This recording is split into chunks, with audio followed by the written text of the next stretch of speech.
அனைவருக்கும் எனது அன்பான வணக்கம். திருவள்ளுவர் இயற்றிய திருக்குறளில் அறத்துப்பால் அதிகாரம் 22 ஒப்புரவு அறிதல் 217வது குறள்.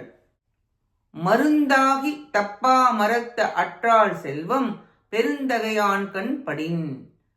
ஒப்புரவு செய்யும் பெருந்தன்மை உடையவனிடம் செல்வம் உண்டாகுமானால் அது தன் எல்லா உறுப்புகளும் மருந்தாக பயன்படும் மரத்தை போன்றது.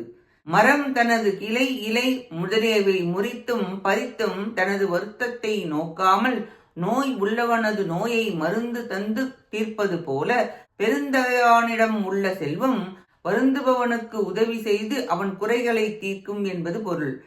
தன் அங்கங்களை முழுவதும் மருந்தாக தரும் மரங்கள் இருக்கின்றன. அதுபோல ஒப்புரவான் பெருந்தன்மையான் கண் இருந்த செல்வம் எல்லோருக்கும் முழுமையாக பயன்படும்.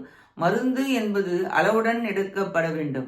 அதை உணர்ந்து கேட்பவன் தேவை அளவு அறிந்து உடன் குறை தீர்ப்பான் என்பது பொருள். தான் கஷ்டப்பட்டாலும் கஷ்டப்படுபவர்களுக்கு உதவுவான் என்பது பொருள். 215, 216, 217 இந்த 3 குறளாலும் ஒப்புரவு அறிந்து செயல்படுபவனுடைய பொருள் பயன்படுமாறு கூறப்பட்டது. நன்றி, வணக்கம்.